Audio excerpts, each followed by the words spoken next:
I now have still 5 speakers on the list, even though some of the speakers might not be in the room. The next one will be Benin, followed by the Council of Europe, then followed by Duryog Nivaran, the PDTRA and Oxfam International. So some of these speakers might not be in the room, but I would like to call on you. If you are in the room, please come to the floor or prepare yourself. Alors maintenant, c'est le tour à Monsieur Sabi Moussa Souleh du Bénin. Vous êtes député à l'Assemblée nationale. Bienvenue. Merci. Monsieur le Président, Messieurs les organisateurs, chers participants, Mesdames et Messieurs, effectivement, je suis un parlementaire venu d'un petit pays, le Bénin, situé en Afrique de l'Ouest, entre le Togo et le Nigeria. Monsieur le Président, l'ensemble de mon pays est confronté à des risques écologiques et environnementaux importants tels les inondations cycliques. Elles constituent l'aléa le plus récurrent. En effet, le pays est arrosé par de nombreux cours d'eau dont les crues provoquent des inondations avec des effets dévastateurs, à savoir la destruction des cultures avec pour corollaire l'insécurité alimentaire, la destruction des habitations occasionnant des sans-abri, la pollution des points d'eau suivie d'épidémies de tout genre.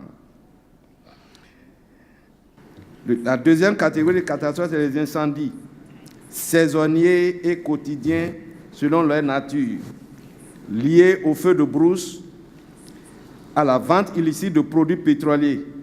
Là, un bidon de 50 litres qui explose anéantit tout ce qui bouge autour, ce comment se fait avec le Nigeria.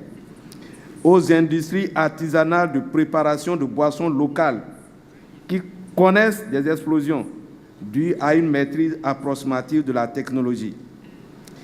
L'érosion côtière, une catastrophe silencieuse avec l'avancée de la mer causant la destruction des habitations aussi, la disparition programmée de notre capitale économique Cotonou.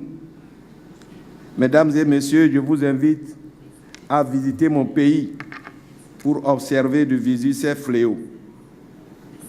Mesdames et messieurs, en tant que représentants du peuple, nous avons décidé de prendre nos responsabilités et de nous engager résolument dans le combat pour la réduction de ces catastrophes au Bénin, en créant le réseau des parlementaires pour l'environnement et la lutte pour la réduction des catastrophes.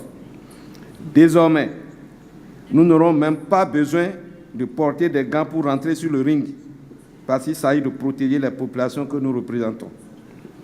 Ma participation à cette plateforme me permet de renforcer ma conviction et mes capacités d'action, car nous avons résolument déjà commencé par les ateliers de sensibilisation de tous les députés. Nous sommes 38 sur 83 à nous engager dans ce réseau, par les actions de mobilisation de la communauté sur le terrain. Il faut absolument nous organiser et n'attendons pas de tout trouver avant d'agir. Combinons paroles et actions de façon harmonieuse. Allons en front uni, car les catastrophes n'épargnent personne. Elles sont apolitiques dans leurs manifestations, leurs effets et leurs impacts. Les gouvernements et les parlements doivent se mettre à l'avant-garde pour donner la motivation, la capacité nécessaire aux autres composants de la société dans cette lutte implacable, avec une place de choix aux femmes, car elles sont partout les gestionnaires de la pénurie que malheureusement les catastrophes créent. Mesdames et messieurs, une grande catastrophe nous guette impitoyablement. C'est celle qui viendra de la jeunesse, de cette génération qui nous suit, qui n'acceptera jamais un monde cruel qu'on lui laissera. Pour nous mettre à l'abri de leur vindicte, nous avons deux choix.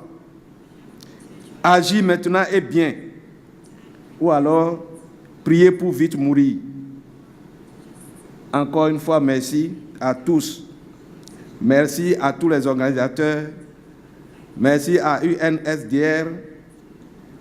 Nous vaincrons car la situation, si nous le voulons, est à notre portée. Je vous remercie. Monsieur le député, merci beaucoup pour votre appel. Merci pour votre contribution.